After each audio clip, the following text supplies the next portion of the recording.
My husband said he would leave me in a heartbeat if his deceased wife walked through the door, and I had to do damage control while feeling like crap because we were with our friends. Posted by you/no context 7758. My 34F husband, 37M, was married once before me. She was his high school sweetheart. They started dating in their junior year, survived long distance during college, and got married when they were both 23, very shortly after graduating. She passed away unexpectedly at age 26 from an aneurysm, which obviously devastated him, especially because they were so young. They never had children. He contemplated never remarrying because he was so heartbroken, but we ended up meeting about 4 years after that. We got married when I was 31, and he was 34, and we now have 2 children. Last night, we were at a friend's potluck gathering. Everything was going well until one of our friends brought up a new topic related to relationships. She is newly divorced, so the conversation was about her divorce. Others chimed in with stories about past relationships from high school, college, etc. I mentioned that I never thought I would get married because my luck with men had always been terrible until I met my husband, and I said I felt very lucky to have met him. After a little while, my husband brought up his deceased wife. Everyone knows he was married before me and that she passed away. He was talking about her and then dropped a bomb, saying, if she walked through that front door right now, I'd pick up where we left off. If I'm being honest, it felt like someone put my heart into a blender and punched me in the gut as hard as they could. Everyone in the room could sense the awkwardness that followed. To avoid making a scene, I just laughed it off, even though I think it was still obvious that it hurt me. I just felt that if he still feels that way, then why are we married? I've never asked him to get over his wife. I have never experienced the loss of a spouse or even a partner, so I'm unsure how that feels. But I would never say something like that in front of my new spouse. After the gathering, we left, and I did not speak to him the entire car ride home or much the entire night. I did tell him that what he said hurt my feelings deeply and that we could talk in the morning once I had calmed down because I didn't want to say something mean to him. I ended up sleeping on the couch because he wouldn't leave me alone. It's now the next morning, and I barely slept. He is still sleeping. I'm not really sure what to say or what he will say. Relevant comments. Commenter. It's one thing to acknowledge a deceased partner and know that if they were alive, you wouldn't be together because you wouldn't have met in that capacity. But he was disrespectful and hurtful on another level. Did he just lob this bomb for no reason? Like, was it a pass the salt? And by the way, I would drop off for my dead wife in a second. I'd be feeling like crap and angry, truly wondering what role I play in this relationship outside of being a bedwarmer. Not the jerk at all. Ops response. He started off by saying that he had never been in a serious relationship until his first wife. He had little relationships in middle school and early high school, but she was the first one he ever felt serious about. Then he said what he said. Everything was fine until he said it. I'm also not opposed to him speaking about her, we've talked about her before. Commenter 2. He probably could have worded it better, but the only reason you're where you are is because she isn't. It's not that he doesn't love you more than anyone on earth, but she is an idea that still seems ideal in his mind. You may also not fully understand the depth of their bond, given how long it lasted. I don't blame you for being a little taken aback, but he's there for you, loves you, and is committed. Isn't that enough? Ops response. Yes, I've acknowledged that the only reason I am together is because she is gone. That is obvious, and anyone with a brain would piece that together quickly. It's just that what he said was mean. He could have kept that to himself. I would never say something like that to him or in front of him, even if I felt it. Commenter 3. Okay, what else did he say? Because I absolutely, 100% believe that he said this hurtful thing, and it has stuck in your mind, bothering you. You are not the jerk for feeling normal human emotions. Just as I absolutely, 100% believe that this is not the entire story. You laughed it off. He tried to talk to you about it, but you wouldn't listen. I mean, yeah, from what we know here, you're the jerk. You pretended you were fine with the comment, then you flipped and said you weren't. Then you refused to accept any kind of open communication about the issue. That sounds kinda like a jerk move to me, and the absolute lack of details doesn't help your case. The fact that you are willing to talk about this with internet strangers but not your partner is also not a good look. Are you the jerk for feeling hurt? Not at all. Are you the jerk for crapping all over your husband's mistake? Yes, you're the jerk. I hope you approach the morning discussion with a calm head and an open heart. I hope you process your feelings. I hope your husband apologizes for hurting you. Ops response. I did not say anything after it happened because I was shocked, hurt, confused, and embarrassed. It came out of left field. I also don't think anyone was convinced I was fine with it because my laugh came out very awkward and dry and everyone kept looking at us. I was also quiet for the rest of the night, I'm a huge chatterbox. I did not speak with him once we returned home because I was not sure how to communicate what I was feeling without saying something I didn't mean, so I kept my mouth shut until I could process my feelings. It's also easier to speak with internet strangers because I'm not married to the people commenting. I'm just venting here. What I say here doesn't matter in my marriage. I provided fewer details because I didn't want this to be too long. Some people prefer when you get straight to the point and only include important details. However, since I'm new to this app, I wasn't sure how much detail was enough, if that makes sense. And lastly, I'm not the jerk for being upset, but I am the jerk for being upset. That's basically what you've implied. If you read some of my other replies, not saying that you need to because there's so much to read here now, I've explained to people that I was patient and understanding of my husband's grief for years. I doubt he would have found a woman so soon after his wife's passing who would have sat around and listened to him bring her up as often as he has. Not everyone is compassionate. Update 11 hours later. I also tried to reply to as many comments as I could, but they were flooding in, and I got a bit overwhelmed. I may still try to read and reply to them, many brought me to joyous and grateful tears.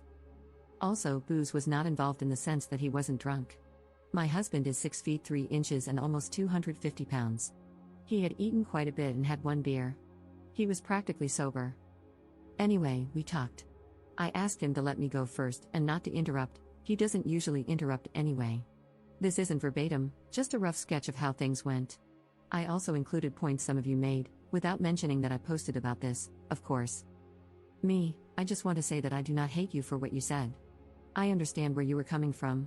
She died, and it was something neither of you saw coming. I could never ask you to get over her or to forget her because I know how much you loved her. She was your first love. I do understand that if she hadn't passed, we likely would not be together, and you too likely would be. I have always understood this. But to say what you said hurt my feelings and embarrassed me. Even though her coming back from the dead is impossible, if it were, you would leave me and the children? It was probably one of the worst things anyone has ever said to me. It is clear your feelings about her are still raw, and it still hurts. I want you to get counseling, and I want couples counseling very, very soon. He then apologized profusely, teared up, and said how he did not mean to hurt me or embarrass me in front of our friends. He basically said that he thought about it before he went to sleep and realized that he should have kept it to himself.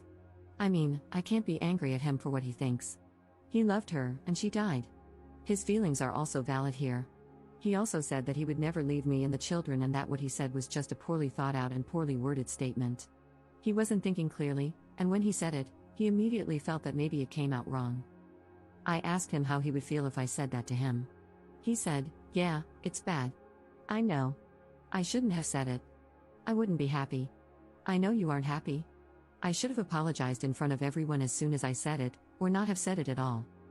I then asked him to think of the children and said, "It's like you saying, hey, children's names, if my dead wife walked through the door, I'd pack my bags and never speak to you guys again." And then it really got uncomfortable. After some silence, I had no idea what to say after that. He asked me if I wanted a divorce. I asked him why he thought I would want a divorce, just to see what he would say. He said he didn't know. I didn't answer his question and instead said that we needed to look into counseling, that he needed to get counseling for himself and that we would go to couples counseling. I told him that if the answer was no, I wasn't interested in moving forward. This isn't 100% about the comment anymore. I need to know if he is willing to make the necessary changes and put in the work to fix what he messed up. Because if he were to dismiss my feelings or refuse counseling, it would mean he doesn't think this is that serious and that he may not take me seriously. I also said this to him. Some of the comments also suggested that I take the kids elsewhere. I agreed with this because it would be difficult to get through this while also parenting. I have a very young daughter and a toddler son. They are currently with my parents for the weekend, and I'll be getting them Sunday night, so this gives us time to really work on things. He suggested that he sleep on the couch instead of me. I have nowhere else to go. I haven't told my parents because I really want to keep this between me and him as much as possible. Family and friends tend to jump to judgment too quickly and sometimes offer extreme and harmful advice. It's also embarrassing. Luckily, we both have very good insurance that will help with counseling. I told him that it seems like whatever counseling he got after her death wasn't enough, and that he wasn't consistent with it like he should have been. With trauma like that, I personally would have been in counseling for years before even considering remarriage. He agreed. He was only in it for about a year and then stopped once he moved away from his hometown. He never got back into it. He also agreed to individual and couples counseling. He kept apologizing and telling me he loved me all day. It was also so difficult to be around him because he kept looking at me. I couldn't think. It was like he would try to say something and then just stare without saying anything. With the kids gone, there's nothing to really do except talk, so we talked again right before dinner time. He asked me if I wanted him to cook or buy something. To be honest, I still wasn't hungry, so I just told him he could pick something up for himself and that I wasn't hungry. That prompted the second discussion. I realized he must feel very bad because he noticed I hadn't really eaten much all day. He kept asking me to eat. I wasn't sulking too much or anything, just doing my usual tasks but not speaking or eating as much. Because we're home together all day, he noticed this. He asked me one more time to please eat dinner with him, so I agreed. During dinner, he told me that he had looked for counselors himself and wanted me to see if I thought they were okay, and that he would keep looking. Last stretch, sorry.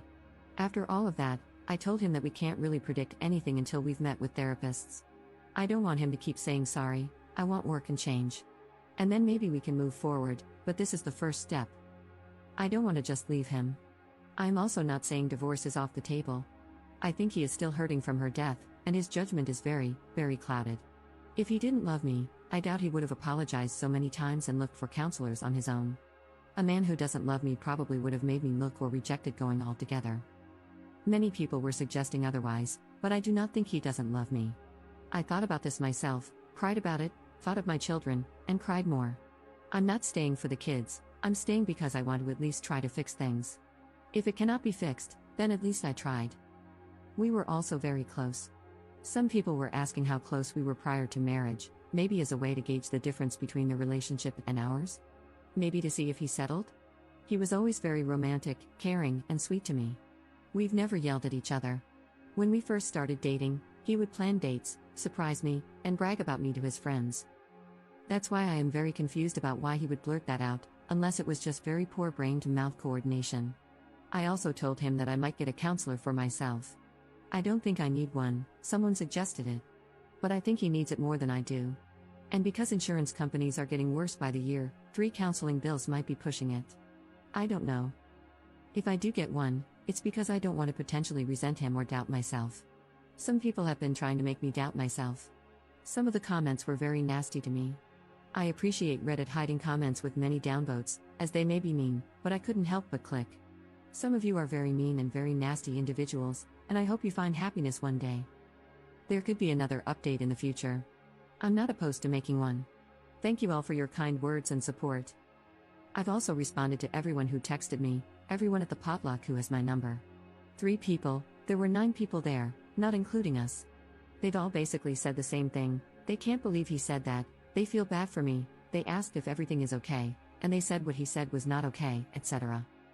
He showed me some of the texts between him and his friends, and some made me cry with how kind they were towards me, basically telling him that he wasn't necessarily wrong for thinking that, but he was wrong for saying it. I told him I loved him as well, and I have never not loved him, even for a second. I said that I wasn't angry with him and didn't want him to, I guess, suffer for what he said. But I was just hurt and needed him to know that it did hurt me, and for him to respond how he saw fit, and we'd go from there. That's all for now. I could possibly answer more questions here if you have any. I try to answer some of the more frequently asked ones that I saw. Again, sorry for this being so lengthy. Have a nice weekend, everyone, and thank you again. Relevant comments. Commenter. My 2 cents, constantly telling you how sorry he is does not prove that he loves you. It proves that he realizes he messed up big time and is afraid of losing what he has. He might consider your marriage a comfortable space and your family life a convenience. I'm not saying this has to be the case, maybe he really loves you, but what I am saying is this, just being sorry is not proof of love, it's proof that he is afraid of losing something. Counseling is the way to go, good luck. Ops response. This is what I've been thinking, actions speak louder than words. Some people are upset that I want him to put in the work for whatever reason. I doubt many of these people are married, divorce is not like breaking up. It's a huge deal. We have built a life together. Him showing me that he loves me would mean going to therapy to help himself, because that would make him better in our marriage.